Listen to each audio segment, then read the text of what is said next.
Merci Thibault. L'objectif est atteint puisque je l'ai mis au départ pour qu'il nous trace les bases de nos pensées, la base de notre philosophie de vie et de pensée en Occident. J'ai juste un mot sur son pessimisme.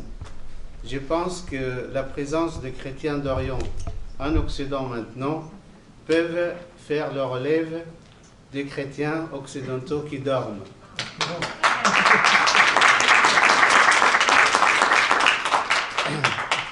Je donne la parole tout de suite parce qu'on a pris de retard à M. Benjamin Blanchard, qui est le directeur général des SOS Chrétiens d'Orient.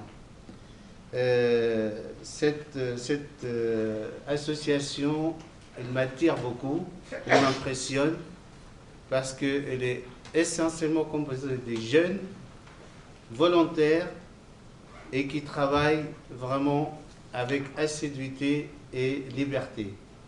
Et donc, je ne vais pas m'étendre trop sur les actions parce qu'il est là pour le dire. Hein, il vient de rentrer de la Syrie, donc il va nous parler des actions des SOS Chrétiens d'Orient en Syrie, en Irak, en Jordanie et bientôt en Égypte, je l'espère. La parole est à vous. Merci Sobi, merci pour votre invitation. Alors, en quelques mots, pour ceux qui ne connaissent pas SOS Chrétiens d'Orient, avec Charles de Meyer, nous avons créé cette association il y a 2 ans et demi, en septembre-octobre 2013. Pourquoi? Parce qu'on voyait à l'époque que la France, en fait, l'image que pouvaient avoir les Syriens de la France, c'était l'envoi de djihadistes, puisqu'on compte peut-être 2, 3, 4 000 Français qui partent combattre en Syrie, et à l'époque, le gouvernement français souhaitait bombarder la Syrie, donc des djihadistes ou des bombes. Et à ce moment-là, le village de Maaloula, donc un village majoritairement chrétien, dont les habitants parlent l'araméen, a été pris par un groupe terroriste qui s'appelle Front al-Nosra, c'est-à-dire la branche syrienne d'Al-Qaïda. Et donc suite à ça, on s'est dit pourquoi pas aller fêter Noël avec les Syriens et apporter des cadeaux, des jouets, des vêtements pour Noël. Donc en fait faire exactement l'inverse de ce que font les djihadistes qui apportent la terreur et la mort. Et en fait, ça a plutôt pas mal marché, puisqu'on a été 19 à partir. Bon, François Régis, qui est là derrière, qui filme. Et les Français nous ont donné 4 tonnes de matériel qu'on a pu apporter. Et on a passé 15 jours là-bas pour vivre, pour fêter Noël avec les Syriens, pour apprendre pour les découvrir.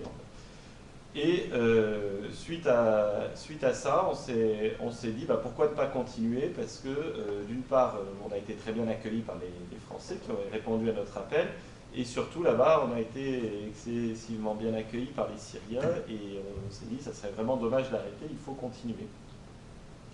Donc c'est ce qu'on a fait, et aujourd'hui, on travaille dans 4 pays en permanence. Donc en Syrie, en Irak, au Liban, en Jordanie et aussi en Égypte pour l'instant de manière intermittente, mais j'espère de manière plus continue bientôt.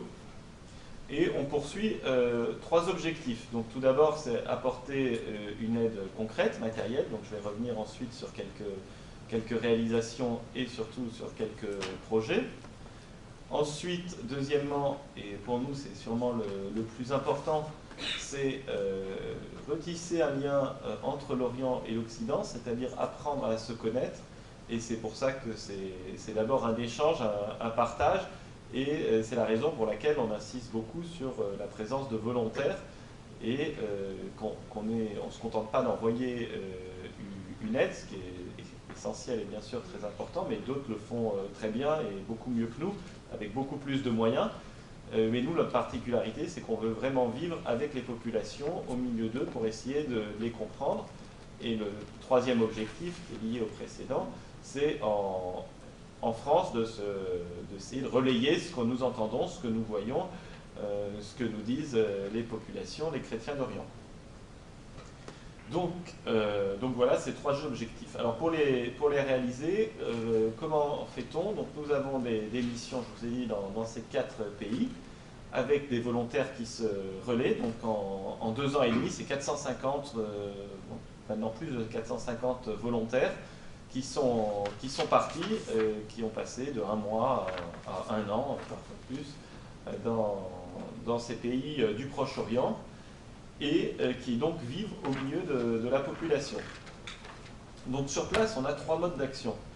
Le premier, c'est une aide d'urgence.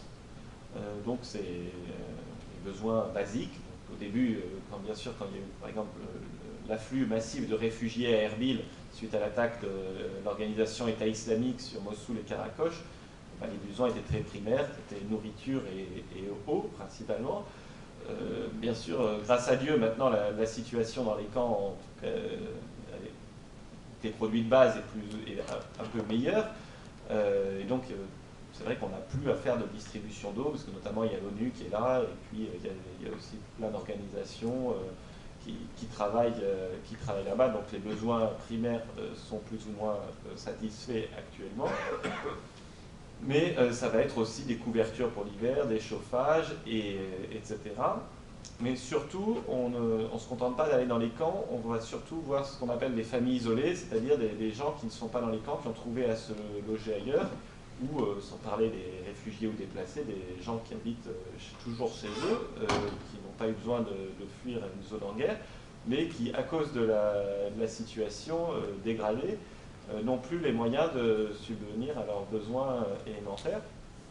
Donc on va d'abord évaluer, donc on rend visite à ces familles, on a des listes, on voit avec les paroisses, avec les autres associations, et on rend visite aux familles une par une, on prend le temps, donc il y a toujours 2 Français et puis un traducteur local, donc à 3 on prend le temps de boire le café, le thé, ça peut durer 1 heure, 2 heures, voire plus, et on discute avec eux et on évalue les besoins. Et ensuite, on revient et pour apporter ce qui nous semblait le plus nécessaire. Donc là, ça fait plusieurs milliers de familles en fait, qui sont visitées très régulièrement, notamment en Irak, mais pas seulement, aussi notamment au Liban, par exemple, avec des réfugiés irakiens à Beyrouth ou des familles pauvres libanaises. Également en Jordanie, il y a beaucoup de réfugiés chrétiens. Et puis également des déplacés internes en Syrie, à Damas ou dans des villages. Notre deuxième mode d'action, c'est des actions sociales.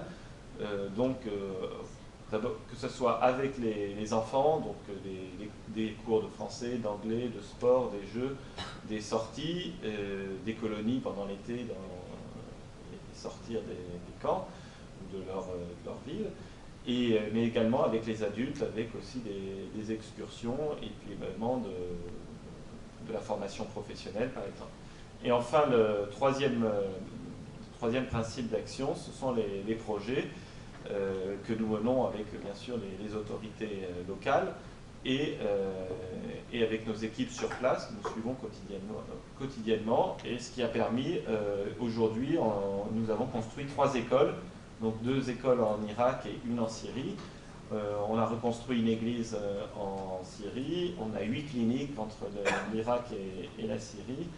Et puis on a également des projets, notamment la reconstruction de la cathédrale de Homs pour les Grecs melkites catholiques. Alors il n'y a pas que SOS, hein, heureusement. Il y a plusieurs associations. Je sais que le diocèse de Toulon est engagé à lever des fonds pour cette cathédrale. Je crois que l'AED aussi va financer une bonne partie des travaux, me semble-t-il. En tout cas, il y a beaucoup de projets comme ça qui se font avec d'autres, notamment également en Irak, on a un projet, je crois que l'AED est aussi dessus, de reconstruire une école en fait, qui est de l'église syriaque catholique à Bagdad. Et puis en Égypte, on s'est lancé grâce à Ashraf Sadek et Marie-Gabrielle Leblanc, avec qui je suis parti en pèlerinage cet hiver sur les traces de la Sainte Famille en Égypte. Et ils nous ont montré ce projet d'école pour les enfants d'Esbet El Nar, donc un quartier du Caire assez pauvre, un quartier de chiffonniers. Et donc les sœurs qui ont actuellement une école avec, je crois, 3000 élèves dans SBT Elnar, souhaitent en construire une nouvelle, puisqu'il y a au moins 3000 élèves qui n'ont pas de place dans l'école. Donc elles ont acheté un terrain aux alentours du Caire, qui est assez bien placé. Mais il n'est pas encore fini de payer, donc on est en train de lever des fonds pour terminer de payer, et ensuite pour lancer la construction de cette école. Alors, puisqu'on est invité par l'association Solidarité Copte Europe, je voudrais dire quelques mots sur l'impression que j'ai eue en Égypte, puisqu'en tout, j'y suis resté 3 semaines, donc d'abord avec Marie-Gabrielle, donc sur les traces de la Sainte Famille, et également des visites de grands sites d'Afrique. Et ensuite, je suis resté 10 jours sur place au Caire, et notamment à SBT Elnar et dans quelques autres quartiers. Je veux dire que par rapport aux pays du Proche-Orient que je connaissais, que je commence à un petit peu connaître, comme la Syrie ou l'Irak, en 2 ans et demi, j'ai dû passer au moins 6 mois là-bas, donc ça fait plusieurs séjours assez longs. J'ai été frappé en Égypte par la situation, la situation vraiment de la société, qui est avec un poids et une pression de l'islam sur la société bien plus importante que ce qu'on peut trouver au Proche-Orient, même en Irak où pourtant la société est explosée dans les différentes communautés, où on voit il y a Daesh et d'autres groupes terroristes, mais même là-bas on ne sent pas cette pression hallucinante qu'on voit en Égypte ou même dans des monastères en fin fond du désert. On va avoir sur les poteaux téléphoniques des haut-parleurs pour entendre l'appel du muezzin et déranger en fait les chrétiens. J'ai également passé quelques journées dans des petits villages au sud du Caire. J'ai oublié le nom de la province, mais même là, par exemple, on devait rentrer en cachette dans l'église parce que il y avait eu des problèmes, comme vous mentionnez tout à l'heure, d'insultes, soi-disant insultes à la religion, au Coran, bien sûr des prétextes. Et donc les chrétiens, qui pourtant étaient peut-être 40% du village, mais étaient très inquiets et ne voulaient surtout pas qu'il y ait le moindre problème. Et donc il fallait qu'on rentre en cachette dans l'église, parce que sinon ça serait fait venir des occidentaux, on allait suspecter de se plaindre ou de je ne sais quoi. Et on voit vraiment en fait tout le travail absolument néfaste et terrible qu'ont fait les frères musulmans en Égypte depuis fort longtemps. Et grâce à Dieu, face à ça, on voit une église copte qui est extrêmement active, extrêmement organisée, très priante, très pieuse, et qui donne beaucoup d'espoir, parce qu'on sent vraiment un renouveau du christianisme, de l'église copte en Égypte. Et j'ai écouté vraiment avec attention ce que disait M. Grèce juste avant, et on sent qu'en Égypte, cette église copte, elle est d'une part pas du tout fermée sur elle-même, elle est ouverte sur le monde, mais par contre, on sent qu'il y a une identité forte et qu'elle est consciente dans la population, d'une partie de la population. Et donc ça donne peut-être plus d'espoir pour résister à ce qui se profile que justement en Occident, où il y a, je ne vais pas revenir sur les problèmes qui ont été évoqués. Et d'ailleurs, donc, en dehors de l'Égypte, même s'il est aussi patriarche d'Alexandrie, le patriarche Grégoire III Lahan, qui est patriarche de l'église grecque melkite catholique, donc qui a aussi dans sa titulature le siège d'Alexandrie, il insiste toujours, j'étais encore avec lui il y a une semaine, et il insistait là-dessus, sur ce binôme entre identité et ouverture. Et c'est vrai que c'est quelque chose qu'on a complètement, chez nous, a complètement disparu. On n'a retenu que la seconde partie, et pour lui, il insiste toujours qu'il n'y a pas d'ouverture sans identité. Et c'est vrai que là-dessus, je crois qu'on a beaucoup à apprendre en Occident de l'Orient. Et c'est pour ça que je crois que notre démarche, j'ai la prétention de croire que notre démarche n'est pas inutile, y compris pour nous en France. Puisque les 450 à 500 volontaires qui sont partis, qui ont vécu quelques semaines, quelques mois ou plus au Proche-Orient, ils reviennent souvent assez transformés. Déjà d'un point de vue personnel, puisque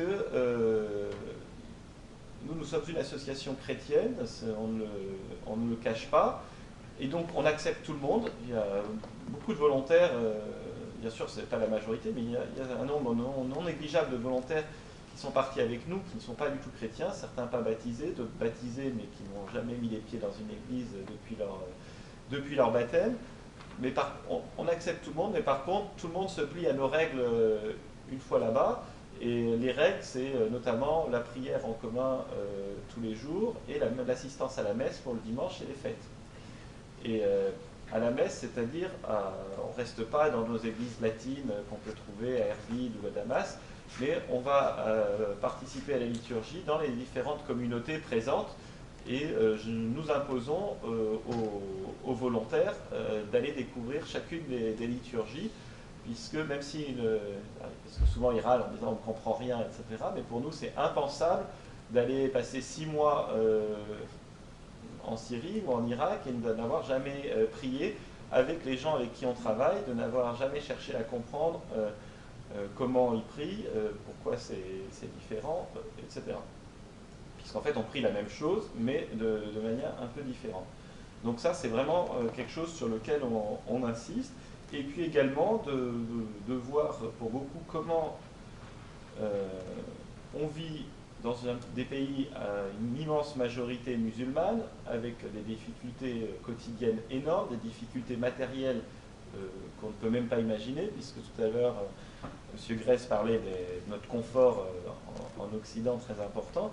C'est vrai que quand on voit ces gens qui ont tout perdu, par exemple en Irak, souvent c'était des gens parfois très riches, qui à Mossoul, chrétiens de Mossoul, il y avait beaucoup de gens très fortunés à Mossoul, mais qui ont tout perdu, qui se retrouvent dans une détresse matérielle énorme. Ça permet de prendre conscience de l'importance de certaines choses, et notamment des choses essentielles. Donc tout ça pour dire que, bien sûr, on aide là-bas, et c'est le cœur de notre action, mais je crois que l'échange se fait vraiment dans les deux sens, et quand on part vivre au Proche-Orient, et bientôt en Égypte, j'espère, je crois qu'on a beaucoup à apprendre aussi. Donc avant de terminer, je voudrais faire quelques annonces, un peu de publicité, et ça c'est la suite de ce que je viens de dire. C'est qu'en septembre, nous organisons avec Ictus Voyage, donc, qui est là, un voyage au Kurdistan et d'Irak qui s'appelle « À la rencontre des chrétiens martyrs ». Donc c'est organisé par Ictus Voyage avec nous-mêmes, SOS Chrétiens d'Orient, et Frédéric Ponce, donc, qui est journaliste, qui dirigeait les pages Monde de Valeurs Actuelles pendant longtemps, qui maintenant dirige une revue de géopolitique, et qui a tout à fait l'habitude de ce genre de voyage. Donc c'est du 23 au 30 septembre. Et j'ai laissé quelques brochures de présentation à la sortie. Ça sera une belle occasion de rencontrer à la fois les chrétiens d'Irak déplacés au Kurdistan irakien, mais également de voir qui sont les Kurdes, un peu de l'histoire kurde et du patrimoine kurde. Et puis également les autres minorités, notamment on fera un tour à La Lèche, qui est le centre des Yazidis, donc une religion très ancienne. Et nous avions fait la même chose en Syrie l'an dernier, ça avait été un très grand succès, c'est pour ça qu'on a voulu refaire la même chose cette année, donc n'hésitez pas à prendre les brochures à la sortie, il y a tout le programme. Et puis également, je voudrais mentionner que pour la Pentecôte, nous avons des chapitres pour les pèlerinages de Chartres, donc de Paris à Chartres et de Chartres à Paris, dans les deux pèlerinages. Et donc nos chapitres s'appellent Saint Benham et Sarah, du nom de deux saints irakiens. Et c'est d'abord à destination des volontaires qui sont partis avec SOS Chrétiens d'Orient pour maintenir ce lien qui s'est créé et de prier pour les chrétiens d'Orient, pour la paix au Proche-Orient et bien sûr pour la France. Et voilà, c'est pour cette occasion, donc n'hésitez pas à aller les voir aussi sur les sites des pèlerinages, et venir marcher avec les chapitres Saint Benham et Sarah. Voilà, je vous remercie.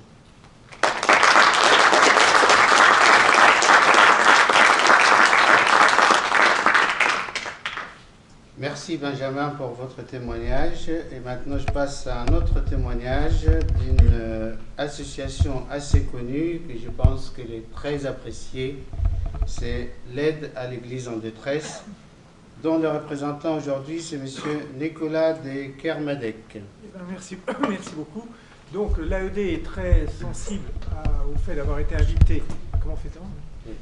L'AED est extrêmement sensible au fait d'avoir été invité à ce colloque pour des raisons évidentes. La première, c'est que le sujet de la déchristianisation de l'Occident, et plus particulièrement de la France, et les problèmes au Proche-Orient sont évidemment liés et que nous sommes tout à fait intéressés par ce sujet et au cœur de ce sujet.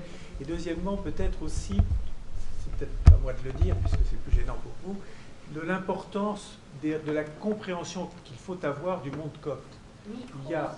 Il est extrêmement important de comprendre ce que c'est que le monde copte. Et je crois que vous ne l'avez pas dit parce que ce serait peut-être un peu trop de publicité, mais qu'en réalité, les Coptes ont un rôle très particulier dans les chrétiens du Proche-Orient. C'est d'ailleurs la plus grosse population et entre dans la continuité du christianisme de façon très particulière. Et je crois que c'est important pour nous, qui sommes justement chargés d'essayer de garder le lien entre les églises souffrantes et l'église souffrante un peu différemment en France. C'est très important pour nous de bien comprendre, de bien participer à la vie du monde copte. Alors, je vais tâcher d'aller vite parce que le temps est compté, mais essayer d'apporter une nuance d'espoir pour répondre un tout petit peu à Thibaut Gress et à Benjamin Blanchard, qui décrivent un monde absolument désespéré. L'histoire de l'AED est d'une certaine façon la réponse au désespoir.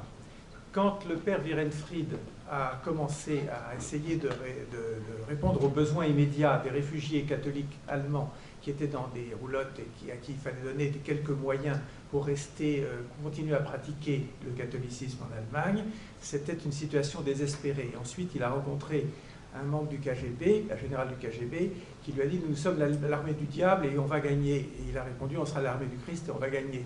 Et finalement, avec des moyens absolument dérisoires, c'est quand même le communisme en URSS qui a sauté. Donc je crois que c'est important de montrer que toute notre histoire est la réponse à des situations désespérées, mais qu'à condition de rester collé à l'Église et de rester collé à la démarche spirituelle, eh bien en réalité, les choses s'arrangent et c'est la seule façon de gagner. Les martyrs ont toujours gagné à long terme.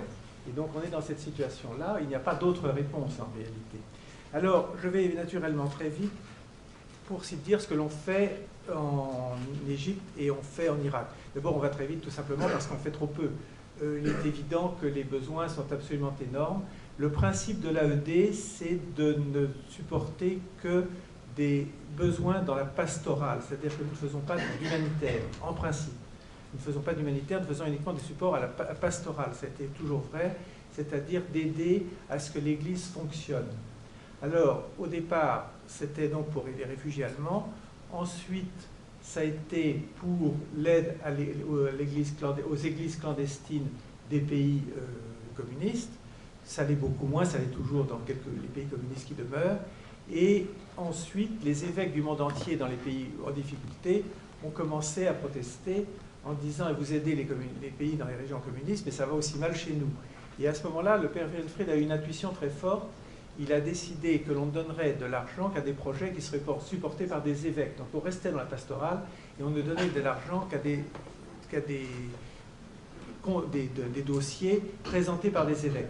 Du coup, ça a permis une très grande légèreté parce qu'on n'avait pas besoin de surveiller la façon dont l'argent est utilisé. C'est les évêques qui s'en débrouillent. Et ça a permis de couvrir le monde et de rester dans cette logique de support à la pastorale. Et alors, évidemment, au Proche-Orient, on est un peu gêné pour deux raisons. D'abord parce que le désastre fait en Irak et en Syrie que le pastoral et l'humanitaire se mélangent. Et deuxièmement parce que de toute façon, on a affaire à des communautés dont le fonctionnement est à la fois pastoral et communautaire. Alors, en Égypte, on donne évidemment beaucoup moins parce que la situation est quand même moins tragique. Et on donne sur des sujets où il s'agit de projets que l'Église normale, l'Église classique, aurait du mal à financer. Par exemple, pour les jeunes filles en difficulté, c'est-à-dire celles qui ont eu des problèmes et qui en fait sont rejetées par leur famille. Alors là on finance, ou pour des zones où il s'agit de financer des églises, par exemple au Sinaï, où il n'y a pas où l'église traditionnelle enfin, a du mal à financer. On finance aussi la reconstruction d'églises quand elles sont démolies. Enfin, on finance des choses qui sont le fonctionnement normal de l'église, mais dans les endroits où ça ne fonctionne pas, si on peut dire. Donc ça se chiffre en général par des projets de dizaines ou au maximum de centaines de milliers d'euros. Donc c'est relativement léger par rapport à l'Irak, où chaque projet se situe par millions en réalité. Donc quand on est probablement une des associations qui donne le plus, mais ça ne veut pas dire qu'on donne grand-chose. Quand on donne 1 million d'euros et qu'il y a 5 millions de réfugiés, ça fait 20 centimes par réfugié. Donc ça donne une idée du caractère absolument dérisoire, si on prend les choses humainement, du caractère totalement dérisoire de la situation. Mais ça ne veut pas dire qu'on ne perd pas l'espoir, parce qu'on continue à garder cette idée qu'il faut faire fonctionner les églises, et qu'après, Dieu fera le reste. Alors, je crois que maintenant, je vais faire, parce que je crois qu'il y a peu de temps, essayer de montrer comment il est extrêmement important de comprendre qu'il y a un lien entre la situation religieuse en Occident, notamment l'évolution religieuse, mais intellectuelle, mais religieuse, et les problèmes en Orient. C'est-à-dire que c'est la même mécanique, même si le processus est complètement opposé. Chez nous, il n'y a plus que 2% d'enfants qui sont catéchisés. Il est évident, on a du mal, quand on promène des orientaux, je l'ai fait par exemple au moment de la nuit des témoins pour l'AED, quand on promène des responsables chrétiens orientaux et qu'on leur explique que nous n'avons aucun moyen d'action parce que nous n'avons plus que 2% d'enfants catéchisés, que la plupart des Français de moins de 40 ans n'ont pas été au catéchisme et ne comprennent absolument rien à ce que la différence entre l'Ascension et Pâques, et donc que le poids politique que nous avons et qu'ils croient que nous avons parce que nous avons eu un rôle important comme défenseurs des chrétiens d'Orient, eh bien ce poids est totalement disparu. Et c'est important de leur montrer que nous sommes entre le pouce et l'index de gens qui sont parfaitement leurs ennemis. Et ils ont du mal à s'en rendre compte. Et donc, il faut savoir que d'un côté, le problème que nous avons avec le reste du monde, c'est que le christianisme s'est effondré chez nous, et que de l'autre côté, le libéralisme qui a fait s'effondrer chez nous le christianisme, le libéralisme intellectuel et un peu économique avec la dislocation de la société que ça entraîne, rend fou furieux les musulmans massivement. Et que donc, c'est le même mécanisme avec deux processus complètement différents. Et donc, la réponse est forcément spirituelle des deux côtés. Mais le désarroi est des deux côtés pour des raisons qui sont totalement différentes. Voilà à peu près ce qu'il faut dire. Alors, dans cette situation, il faut remarquer que le message, nous avons d'abord évidemment dans l'ensemble de l'Église à faire preuve de soutien aux martyrs. J'allais dire c'est le job normal des chrétiens. Mais ce job, c'est normal, mais ce qui est important, et ce que je crois qu'on essaie de faire, et ce qui est important dans les chrétiens que nous aidons à l'AED, les chrétiens d'Orient, c'est que même s'ils ne sont pas tous martyrs, même s'ils sont tous très inconfortables, ils sont tous, ce qui est très très fort et ce qui apparaît, ils sont tous très marqués par l'idée qu'il faut pardonner. Nous ne sommes pas en train d'alimenter une guerre de religion contre les musulmans. Il est certain que nous sommes en train d'essayer de maintenir des chrétientés fonctionnant dans un esprit de pardon.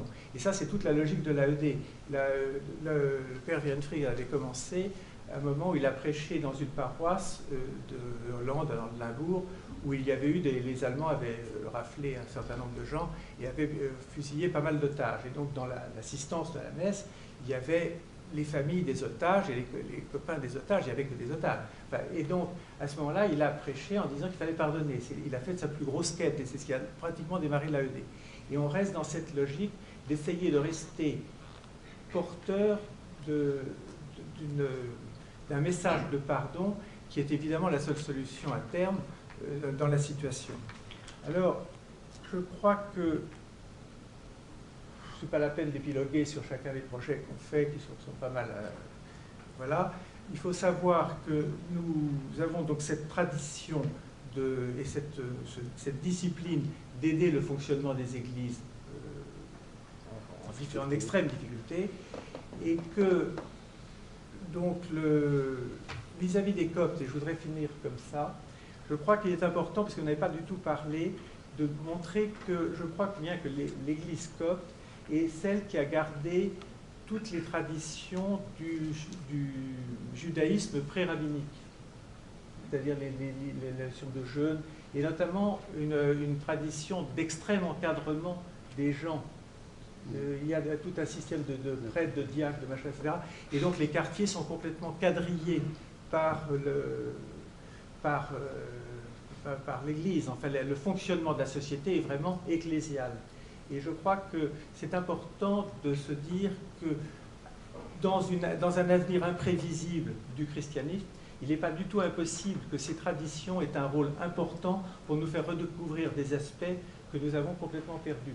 Donc quand nous avons à maintenir ce lien avec les églises en souffrance, nous avons non seulement à aider les martyrs, mais dans le cas des Coptes et des chrétiens orientaux, mais peut-être plus particulièrement des Coptes, ou d'une façon moins connue de la part des Coptes, nous maintenons des semences qui vont à un moment ou à un autre germer de façon beaucoup plus générale et qui correspondront à un besoin. Et c'est pourquoi je crois qu'il est très important d'essayer de participer à ce soutien des chrétiens d'Orient.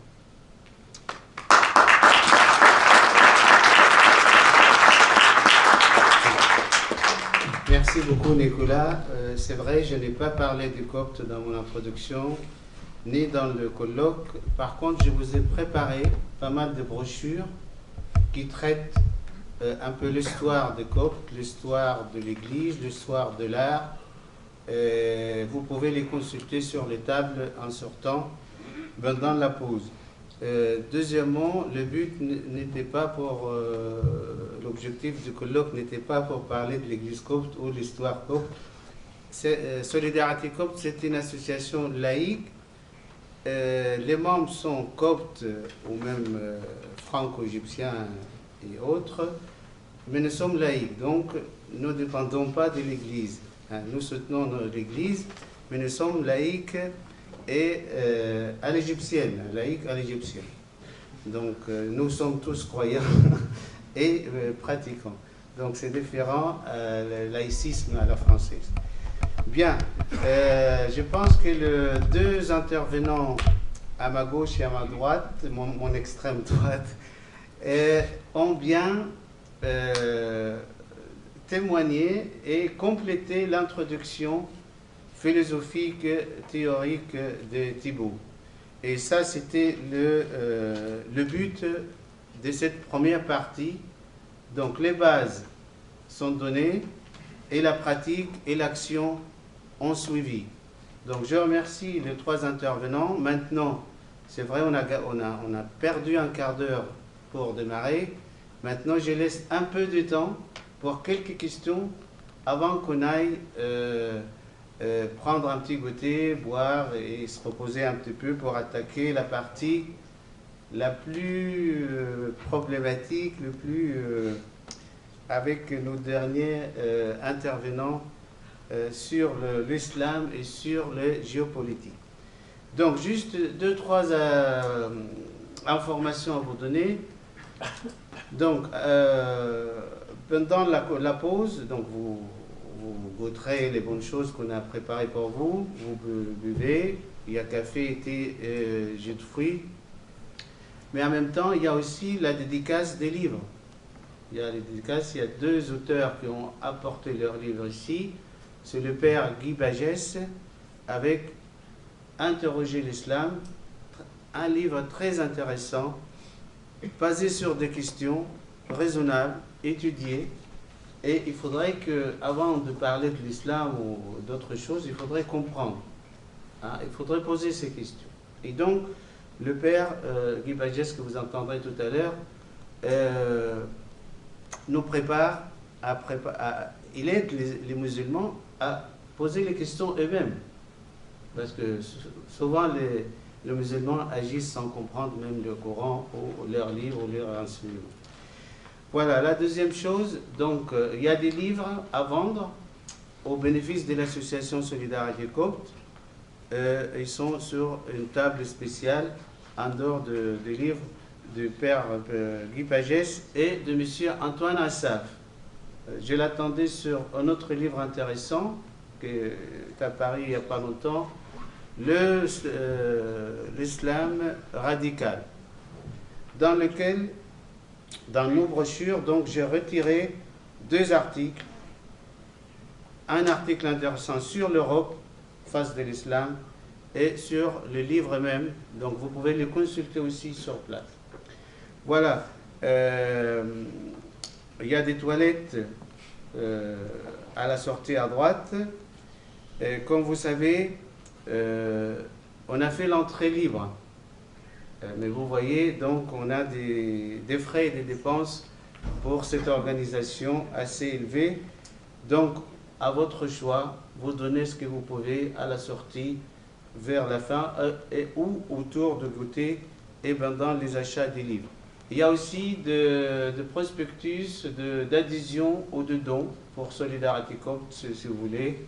Et les 2 associations qui œuvrent pour les chrétiens d'Orient, aussi on peut les aider. Je vous remercie. Maintenant, je prends 1 ou 2 questions. Raouf? Je suis là. Tu es là. Alors, la dame qui a... Là. Donc, pour les questions, je vous demande, s'il vous plaît, de ne pas trop faire de commentaires à cause du temps, mais posez votre question à l'intervenant que vous voulez. Alors, 2 petites questions. Premièrement, est-ce que le général Sissi protège les chrétiens en Égypte?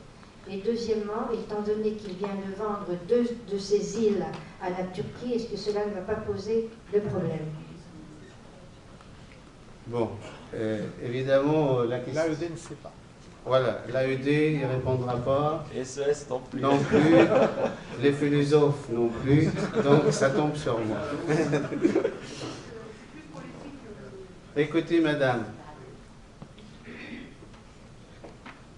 Olivier, s'il te plaît.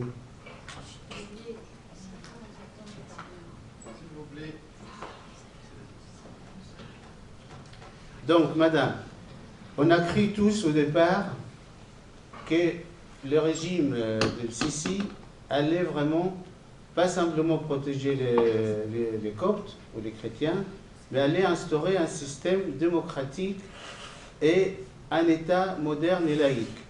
C'était ça notre espoir. L'arrivée de Sissi au pouvoir est due en grande partie aux Coptes, qui sont descendus dans la rue le 30 juin et qui ont voté massivement pour lui. Bon, premièrement, c'était normal, il fallait évacuer les frères musulmans. Ça, c'était impensable et impossible pour nous de les laisser continuer comme ça. C'était quand même un miracle. Donc cet homme, on a cru en lui, mais vite fait, il nous a déçus. Il nous déçoit.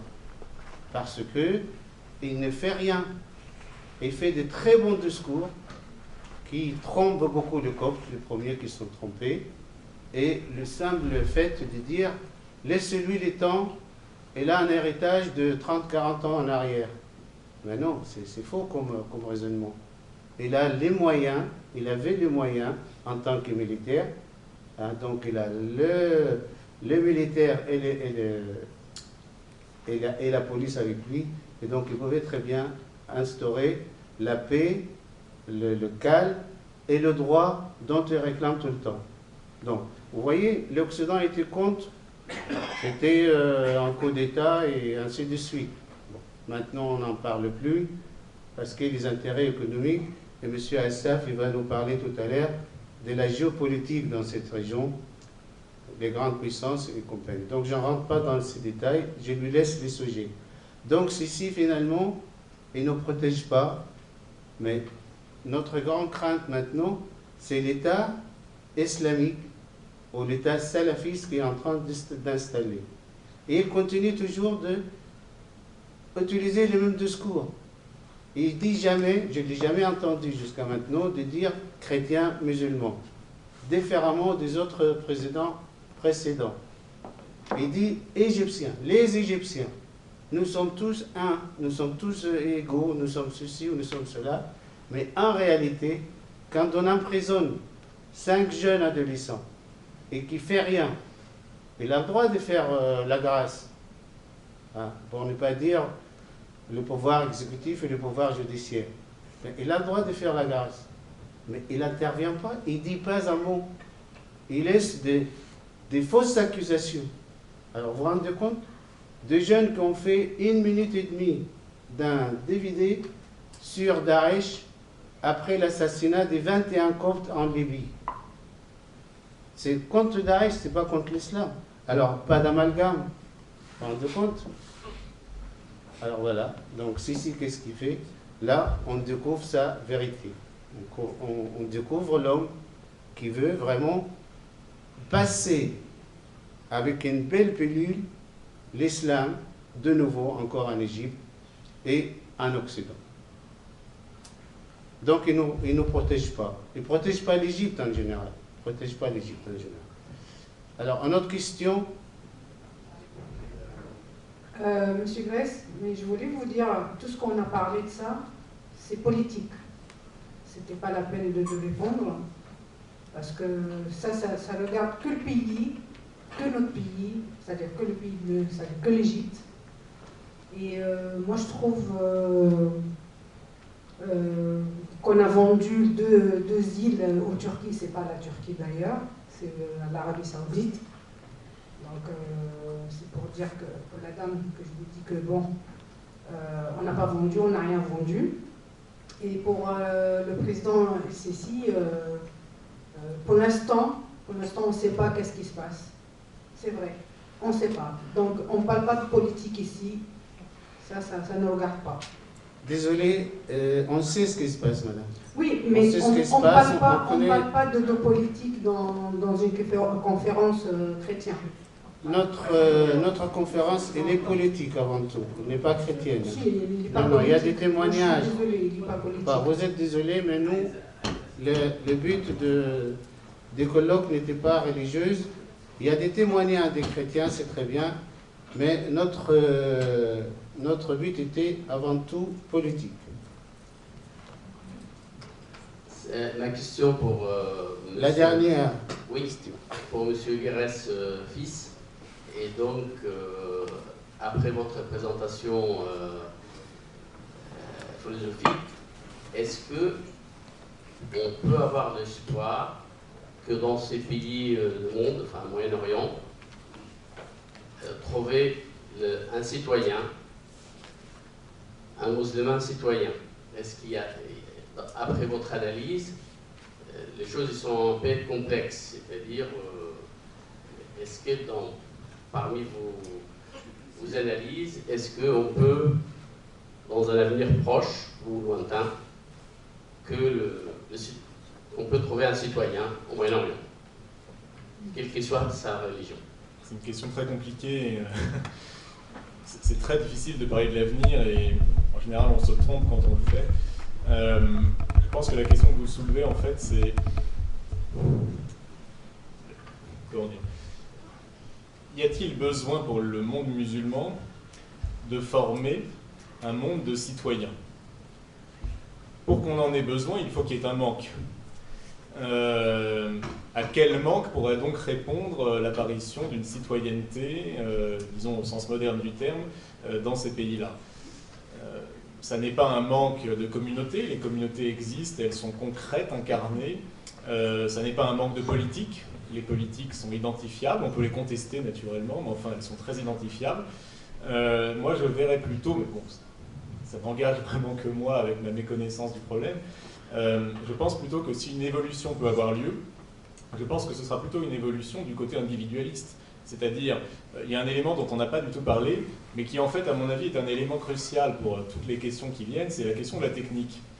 C'est-à-dire, de fait, malgré les censures, etc., et malgré les emprisonnements, il n'en demeure pas moins que se répandent à une vitesse vertigineuse des moyens techniques, par Internet notamment, mais par d'autres également, qui font que ça modifie très considérablement les rapports humains, et que en fait, des phénomènes, par exemple, de consommation de masse, dans des régions qui en ont les moyens, ou des phénomènes d'individualisme rapide se développent aussi dans ces pays-là.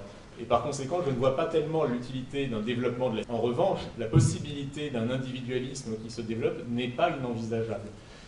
Mais, là où je suis indécrotablement pessimiste, c'est qu'à mon avis, il n'y a pas d'incompatibilité foncière entre l'islam et l'individualisme. C'est-à-dire, je pense qu'on peut avoir et la peste et le choléra. C'est-à-dire, je pense qu'on peut avoir des individus extrêmement individualisés et en même temps une société musulmane. Bon, ça, encore une fois, ça n'engage que moi, c'est très contestable, évidemment. Mais donc voilà, je ne crois pas tellement au développement de la citoyenneté. En revanche, l'individualisme musulman ne me paraît pas inconcevable. Voilà. Merci. Bien. Une petite question. Une petite question à Benjamin Blanchard. Alors, attendez, le micro arrive. C'est pas une question.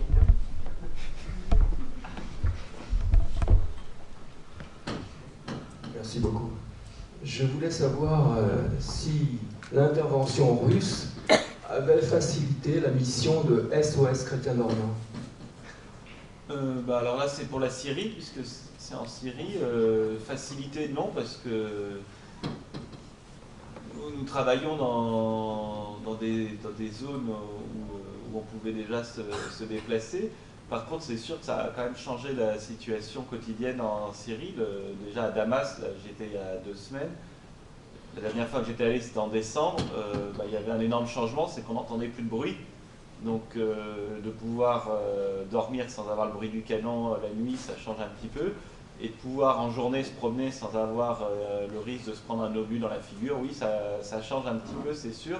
Donc ça, c'est le cessez-le-feu qui a été imposé par les Russes et les Américains, hein, quand même, les deux ensemble, à certains des belligérants, pas à tous, puisque ça ne concerne pas les groupes terroristes les plus importants, Daesh et Al-Nusra et d'autres encore, mais ça concerne quand même certains sur lesquels les États-Unis pouvaient avoir une influence, et notamment à Damas. Et c'est vrai qu'à Damas, on voit la différence. Ensuite, à Alep, c'est toujours pareil, hein, la situation à Alep, c'est toujours la même chose.